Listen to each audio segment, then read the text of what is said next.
السلام علیکم ورحمۃ اللہ وبرکاتہ۔ کچھ دوست احباب مفتی حنیف قریشی کی پوڈ کاسٹ کو لے کر کچھ داد و تحسین اور بڑے دلائل دیے جی جناب نے، اس طرح کا خیال کا اظہار کر رہے ہیں، تو کچھ باتیں جو ہیں وہ نوٹ فرما لیں، انشاءاللہ آپ کو سمجھ آ جائے گی کہ اس کی حقیقت کیا ہے۔ دیکھیں، ارشاد بھٹی ایک لبرل، سیکولر اور جاہل بندہ ہے۔ اس کا کام صرف جو ہے ویوز لے کے ڈالر کمانا ہے، اور اس کا کوئی سروکار نہیں ہے اگلا بندہ کیا باتیں کر رہا ہے اور ان باتوں کا کیا مطلب ہے، اس کو کچھ پتہ نہیں ہے۔ اس غریب العقل کو تو سلام صحیح سے نہیں لینا آتا۔ اب آئیے حنیف قریشی کی طرف۔ دیکھیں، سب سے پہلے حنیف قریشی نے دعوت اسلامی کے خلاف کھل کے ہرزہ سرائی کی، جو اس نے اپنا معمول بنایا ہوا ہے، انشاءاللہ اس کو ملے گا اس سے کچھ نہیں۔ اور اس کے بعد اس نے قبلہ اشرف آصف جلالی صاحب کے موقف کو بالکل جھوٹا بیان کیا، کیونکہ ان کا موقف جو ہے وہ اجتہادی خطا والا ہے، اور یہ بدبخت بار بار جو ہے وہ معاذ اللہ خطا کر رہا ہے۔ ٹھیک ہے جی، یعنی کہ اہل سنت کو بدنام کروا کر مرزے کا رد کیا تو کیا کیا؟ آئیے اب کس نے مرزے کا کیا رد کیا ہے۔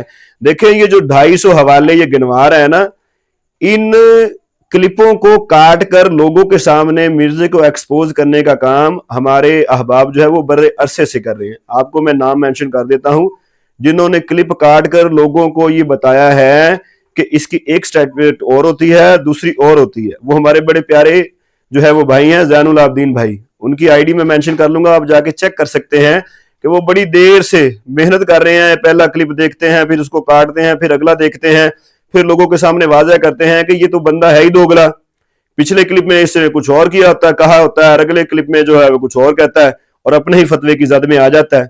اور یہ جناب جو ہے وہ جی میں نے 250 حوالے لکھ کے رکھے ہوئے ہیں، اس سے کہے کہ یہ بات حلفاً بیان کرے کہ 250 کے 250 حوالے بقول اس کے، کیا اس نے پورے کلپ دیکھے ہیں، خود کاٹے ہیں، خود سارا کچھ اس نے کیا ہے؟ کچھ بھی نہیں کیا۔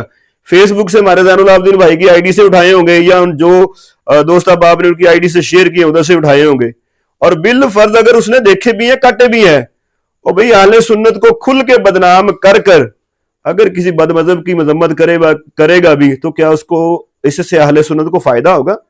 لہذا سمجھدار بنے۔ حنیف قریشی جو ہے موجودہ اہل سنت کا نہ تو وہ نمائندہ ہے، اور نہ ہی کوئی اہل سنت کا معتبر بندہ ہے، وہ ایک متنازع بندہ ہے، رافضیوں کا اعلی کار ہے، اور ان سب نے مل کر صرف اہل سنت کا نقصان کرنا ہے۔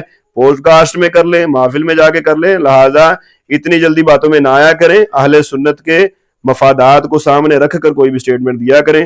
اللہ تعالی اہل سنت کو سربلندی نصیب فرمائے۔ السلام علیکم ورحمۃ اللہ۔